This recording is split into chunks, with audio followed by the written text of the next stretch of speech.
Современата македонска држава е создадена во текот на Втората светска војна преку Народно-ослободителната борба и постои од 2 август 1944 година од Асном па се до 8 септември 1991 година како дел од Социјалистичка федеративна република Југославија. Во периодот на Народно-ослободителната борба во Македонија од 1941 до 1945 година земаа учество околу 83.814 борци, од кои 5.752 жени и младинки непосредно вклучени во партизанските и војните единици на Народно-ослободителната војна и партизанските одреди на Македонија. Значајна е улогата на сите учесници во текот на војната, а особено е најзначајна улогата на најистакнатите историски личности како учесници во процесот на изградбата на државната власт во Македонија. Од големиот број борци од периодот пред и за време на првото заседание на Асном се истакнува незиниот председател Методија Андонов Ченто, председавачот и најстариот пратеник Панко Брашнаров и авторот на асномските документи доктор Владимир Полежиновски, јунаци на македонската државност. Како дел од емисијата Собраниска ризница, ќе имате можност да се запознаете со животното дело и искуството на тројцата најистакнати историски личности. Тие завземаат посебно место во втемелувањето на македонската револуција и држава. Методија Андонов Ченто е првиот председател на президиумот на антифашистичкото собрание на Народното ослободување на Македонија и прв председател на президиумот на Народното собрание на Народна република Македонија, македонски херој и борец, поборник за самостојна и независна Република Македонија. Поради неговата функција на председател на президиумот на Асном, Ченто се именува и како прв председател на Македонија. По професија бил трговец, политичар и државник. Методија Андонов Ченто роден е на 17 август 1902 година во Прилеп, во сиромашно семејство. Основното образование го завршил во родниот град на бугарски јазик до трето одделение, а потоа на српски јазик.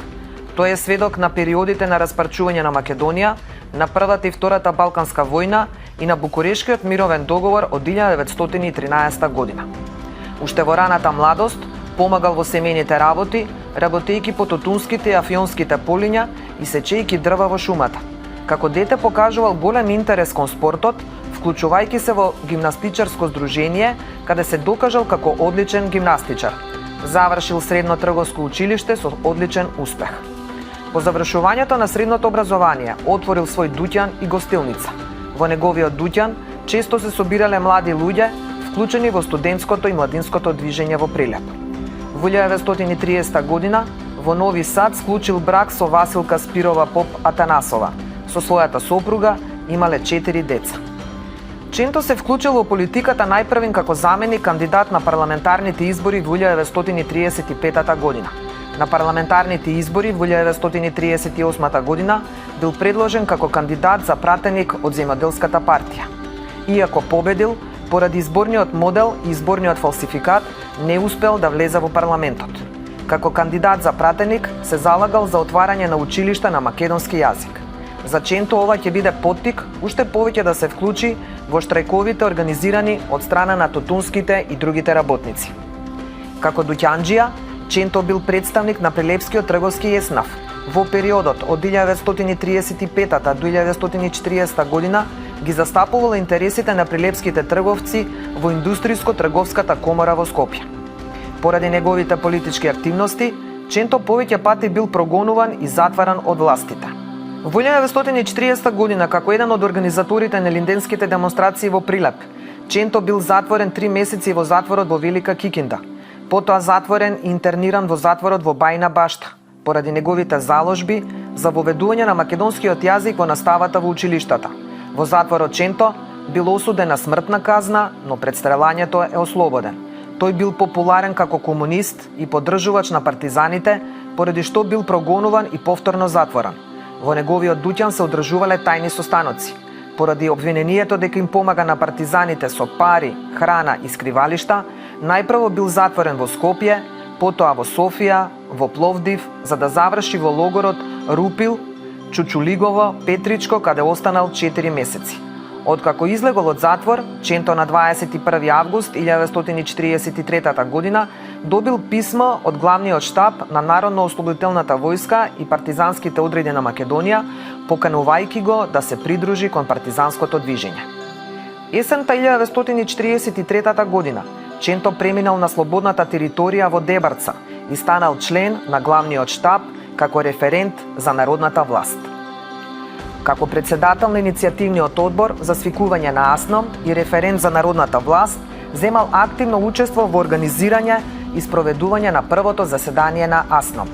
Заедно со Емануел Чучков и Кирил Петрушев, пред одржувањето на првото заседание на АСНОМ, заминал на островот Вис на средба со Националниот комитет за ослободување на Југославија на чело со Јосип Брз Тито. На средбата на 24 јуни, македонската делегација го поставила прашањето за обединување на Македонија по војната. По средбата Ченто се вратил назад во земјата и ги продолжил подготовките за одржување на првото заседание на АСНОМ. На првото заседание на АСНОМ, одржано на 2 август 1944 година во манастирот Свети Прохор Пчински, Методиј Андонов Ченто е избран за прв председател на президиумот на АСНОМ. Оваа одлука беше потврдена и на второто заседание на АСНОМ, одржано во Скопје на 29 и 30 декември 1944 година. Ченто бил избран за делегат и член на АВНОј. Со преименување на АСНОМ во Народно собрание на Народна република Македонија, Ченто станал првиот председател на президиумот на Народното собрание на Македонија. Во Скопје од 14 до 16 април 1945 година на третото заседание на АСНОМ се преименува Народно собрание и за председател избран е Методиј Андонов Ченто. По војната Ченто бил мощно активен во политиката. На првите повојни избори бил избран за пратеник во Народното собрание на Народна република Македонија и за пратеник во Сојузното народно собрание. Поради неговите политички ставови, Ченто дошол во судир со официјалната политика. Уште за време на војната, Ченто се спротивставувал на идејата 15-тиот македонски корпус да замене на Сремскиот фронт, а се залагал за обединување и за поголема самостојност на Македонија. Исто така неговите заложби биле насочени кон поголема финансиска независност, сопствен буџет на Македонија и на другите републики. Несогласувањето со Јосип Броз Тито се појавиле во моментот кога Ченто јавно го искажал својот став дека републиките треба да имаат поголема економска самостојност, односно дека приходите од земјоделското производство треба да останат во републиките и да се користат за нивна обнова. На 14 март 1946 година Ченто бил исклучен од Комунистичката партија на Југославија и бил принуден да поднесе оставка од функцијата председател на президиумот на Народното собрание и од сите други функции, а во јули истата година бил притворен. Бил обвинет за национализам, односно дека сакал одцепување на Народна република Македонија од Демократска федеративна Југославија и нејзино оставање под американски протекторат. Ченто бил обвинет дека се обидел илегално да пребега во Грција. По судскиот процес кој траел само 3 дена, на 23 ноември 1946 година, Ченто бил осуден на 11 години затвор со присилна работа, 5 годишно губење на граѓанските и политичките права и конфискација на неговите предмети. По донесената пресуда, Методиј Андонов Ченто бил сместен во затворот во Идризово. Во текот на служењето на затворската казна на Ченто, му било понудено да ја признае вината, а за возврат да добие слобода. Оваа понуда Ченто ја одбил. По 9 години и 4 месеци поминати во затвор, Ченто бил условно ослободен на 4 септември 1955 година поради неговото нарушено здравје. Побарал да му биде вратен пасошот за да може да замине на лекување во Швајцарија, но неговото барање било одбиено. По 2-годишно боледување од рак на желудникот, Методиј Андонов Ченто починал на 24 јули 1957 година во својот дом во Прилеп. На погребот присуствуваа само неговото семејство.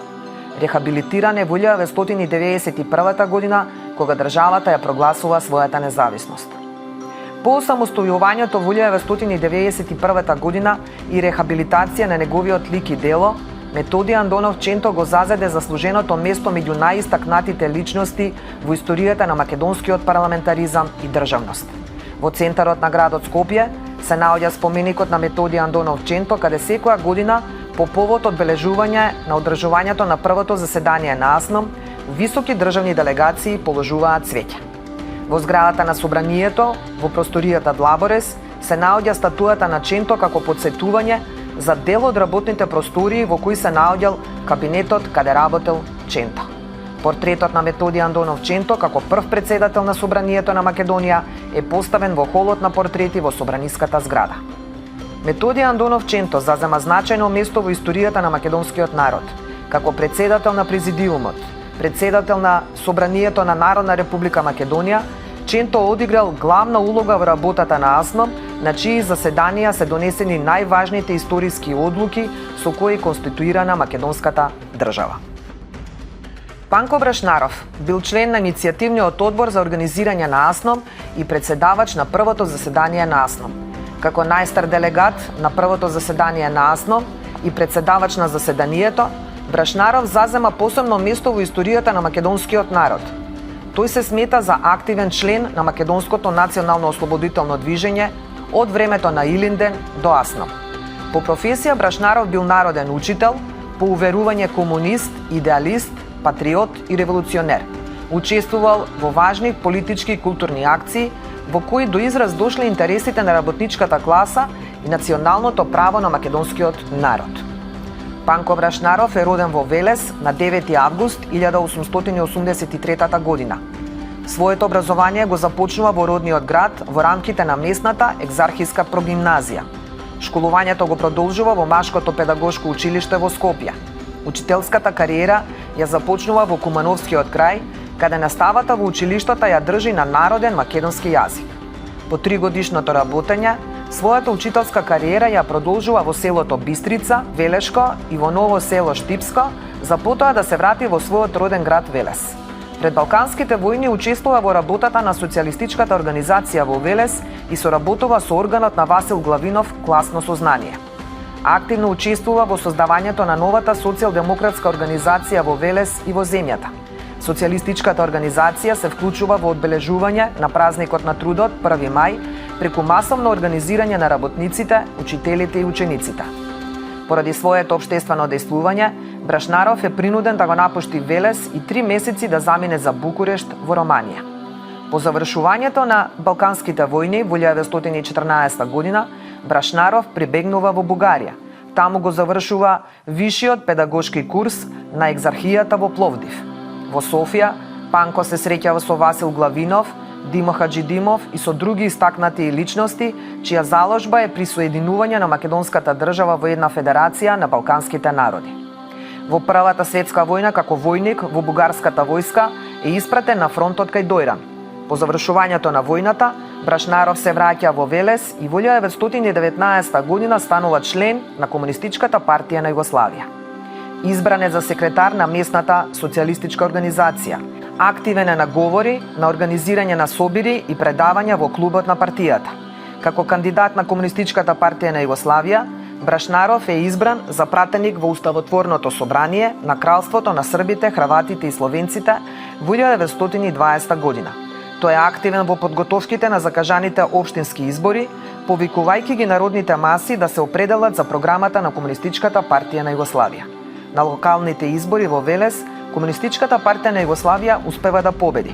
Во 1923 година Брашнаров е избран за делегат од Македонија во Белград при формирањето на Независната работничка партија на Југославија како вид на легален облик на делување на забранетата Комунистичка партија на Југославија. Брашнаров присуствува на третата земска конференција на Комунистичката партија на Југославија во Белград, а потоа учествува и на третиот конгрес на партијата во Виена. На основачкиот конгрес на ВМРО Обединета во 1925 година Брашнаров е избран за член на првиот централен комитет на ВМРО Обединета. Поради неговата политичка активност, Брашнаров на неколку наврати е затворен или прогонуван, дури и осуден и затворен на 2-годишна робија. На судењето во 1930 година осуден е со казна затвор од 5 години и доживотно губење на граѓанските права. Затворен е во затворот во Сремска Митровица. Додека е во затвор, неуспешно се организираат протести за негово ослободување. По 5 години и 3 месеци поминати во затворот, Брашнаров се враќа во својот роден град Велес. Поради нарушеното здравје, се повлекува од политичкиот живот и започнува да работи како воденичар. Со почетокот на Втората светска војна, Брашнаров живее во Велес и се посветува на учителската дејност и се вклучува во партизанското движење. Пролетта 1944 година Брашнаров заминува на слободната територија и се вклучува во работата на иницијативниот одбор со задача да се вклучи во организирањето на првото заседание на АСНОМ. Брашнаров е автор на повеќе важни одлуки, писма и прокламации пред одржување на заседанието. Првото заседание на АСНОМ, одржано на 2 август 1944 година во манастирот Свети Прохор Пчински во 17 часот и 15 минути, како најстар пратеник, Панко Брашнаров го отвара историското заседание на АСНОМ. На заседанието Брашнаров е избран за подпредседател на президиумот и за представник од Македонија на АВНОј. На 6 август 1944 година, откако президиумот донесува решение за формирање на министерства, Брашнаров е именуван за министер за информации. На третата седница на президиумот на АСНОМ, која се одржа од 2 до 5 септември 1944 година во манастирот Свети Прохор Пчински, Брашнаров поднесува реферат за поверенството за информации и го изнесува својот став дека АСНОМ треба да ги започне подготовките за објавување на весник кој ќе представува официјален орган на ново создадената македонска држава. На оваа седница донесено е решение Поверенството за информации да формира Телеграфска агенција на Македонија, наречена ТАМ, и со своите активности ќе представува извор на информации за печат, опфаќајќи ја надворешната и внатрешната политика. Брашнаров е избран за подпредседател на иницијативниот одбор на Народно-ослободителниот фронт на Македонија. Бил главен иницијатор на издавање на информативниот весник Наша хроника со намера да се информира политичкото, државното и военото раководство за сите настани и прилики што се случуваат. На 29 октомври 1944 година со решение на президиумот на АСНОМ во селото Горно Врановци е објавен првиот број на весникот Нова Македонија како прв национален дневен весник во Македонија. На првата конференција на Народно-ослободителниот фронт на Македонија, одржана на 26 ноември 1944 година во Скопје, Панко Брашнаров е избран за подпредседател. Реизбран е во президиумот на АСНОМ на второто заседание на АСНОМ, одржано во декември 1944 година и на третото заседание на АСНОМ во април 1945 година. Поради неговото прифаќање на резолуцијата на Информбирото од 1948 година, Брашнаров е осомничен за извршено кривично дело против народот и државата. Првичната жалба, поднесена до јавниот обвинител на Југославија, не е прифатена, при што е донесена одлука да се поведе истрага против Брашнаров. На 12 мај 1951 година јавниот обвинител донесува решение да се запре кривичната постапка против Панко Брашнаров поради непостоење докази за кривична одговорност. 48 дена по донесеното ослободително решение за ослободување, Комисијата за прекршоци при Народниот одбор на град Скопје донесува решение според кое Панко Брашнаров е обвинет за измислување и ширење лажни вести со кои го нарушува мирот кај граѓаните и препорачува Брашнаров да биде испратен на општествена корисна работа во време траење од 2 години. На 3 јули 1951 година Панко Брашнаров е спроведен во затворот Голи Оток. Уште при спроведувањето, здравствената состојба на Брашнаров значително се влошила и бил сместен во Логорската болница. Панко Брашнаров починал на 13 јули 1951 година по изминати неколку дена во логорот на Голи Оток. Долго време по смртта не се знаело што се случило со посмртните останки на Брашнаров.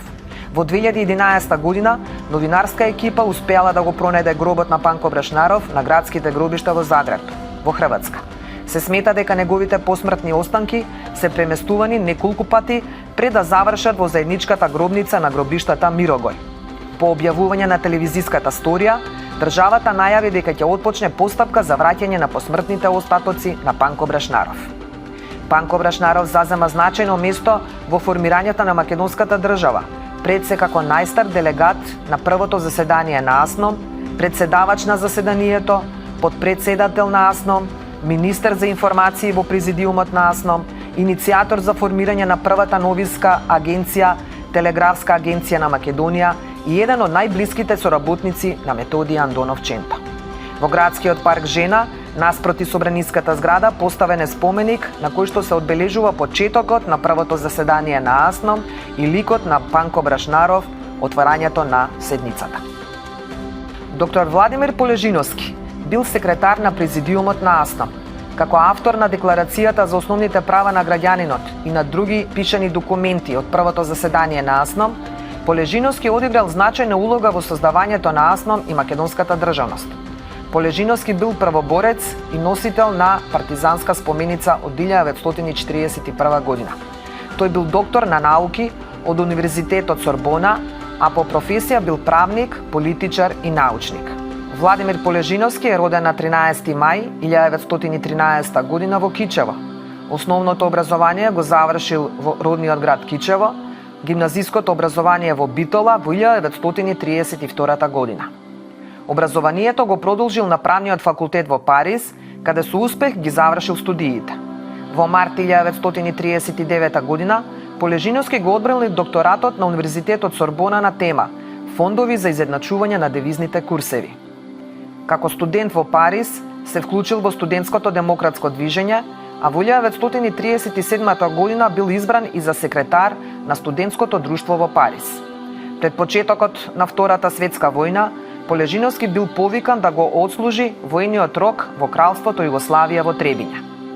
По 1941 година Полежиновски се вратил во Кичево и активно се вклучува во партизанското движење. Станал член на местниот комитет на Комунистичката партија во Кичево и секретар во Кичевската организација.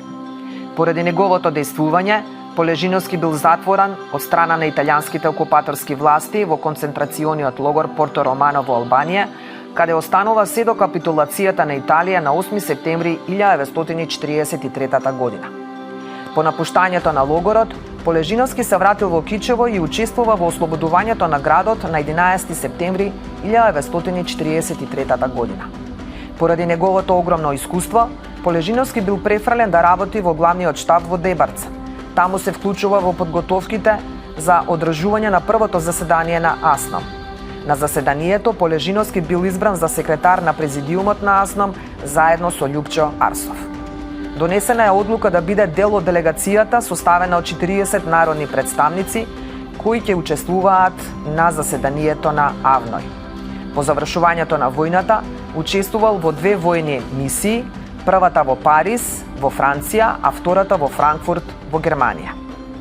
Бил поставен за шеф на војната мисија на Југославија при контролното собрание за Германија. Поради неговиот ангажман во странство од страна на југословенската војска, бил унапреден во чин подполковник. Во Германија останал се до 1948 година, кога бил повикан на разговор поради неговата поддршка на резолуцијата на Информбирото. Поради силното влијание да се отстрани од функцијата, Полежиновски бил повлечен од Германија и демобилизиран од војската. На почетокот на 1951 година бил затворен и без судска пресуда префрлен на Голи Оток, каде останал се до април 1954 година. Полежиновски се вратил во Белград и се вработил најпрвин во Народната банка, а потоа во Институтот за економски работи. Поради приватни причини, во 1965 година се вратил во Скопје и се вработил во Економскиот институт. Откако му се влошила здравствената состојба, Владимир Полежиновски починал на 16 јуни 1980 година. Владимир Полежиновски е автор на пишаните документи од првото заседание на АСНОМ. Посебно се истакнува Декларацијата за основните права на граѓанинот, која според својата правна важност е еден од позначајните историски документи. При пишувањето на декларацијата, Полежиновски бил инспириран од Француската декларација за правата на човекот и граѓаните и од Американската декларација за независност. Декларацијата е донесена во војни услови, составена од 11 членови, во кои се признаваат општо прифатените човекови права на граѓаните, се укинува дискриминацијата од секаков вид и се гарантира еднаквост меѓу луѓето, вклучително еднаквоста помеѓу мажите и жените. Декларацијата за основните права на граѓанинот представува темел или основен документ за донесување на Уставот од 1946, 1953, 1963 и 1974 година. Архивската документација за животот и делото на Полежиновски е скромна. Неговото име дури не се спомнува во многу од објавените документи за Народно-ослободителната војна во Македонија. За Полежиновски ги издвојуваме сеќавањата на Киро Глигоров, првиот председател на државата, и на Никола Клюсев, првиот председател на владата по самостојувањето во 1991 година. Киро Глигоров нагласил: на слободната територија разговаравме за формирање на државата. Не знаевме што да формираме. Сите се погледнувавме меѓу себе. Тогаш Полежина рече дека русите имаат президиум, па и ние да формираме президиум, и така и стана. Сите работевме, но се разбира Полежина имаше големо познавање и даде голем придонес во создавањето на актите на АСНОМ. Клюсев, со кого работеле во иста канцеларија во Економскиот институт, изјавил: на заседанието на АСНОМ добро се сеќавам, иако бев дете. Шетав во дворот на манастирот и ги посматрав загрижените борци. За Полежина знаев од документите, од прогласот на президиумот, а кога дојде во институтот во Скопје, особено бев радосен. Се сретнав со човек што знаеше многу. Од него научив многу работи. Беше мирен, тешко разговараше за поминатото време во Голиот Оток. Само понекогаш евоцираше спомени за Петре Пирузе и Лазар Соколов. Владимир Полежиновски се памети како интелектуалец кој студирал и докторирал на Сорбона, правник од највисок ранг, творец на едни од најзначајните практични државни и нормативни решенија. Името на Владимир Полежиновски денес го носат основното училиште во неговиот роден град Кичево и улицата во која се родил и живеел со своето семејство. Во непосредна близина на Собраниската зграда, во градскиот парк Жена, се наоѓа споменикот посветен на првото заседание на АСНОМ, на кој се наоѓаат ликовите на Методијан Донов Ченто, доктор Владимир Полежиновски и Панко Брашнаров.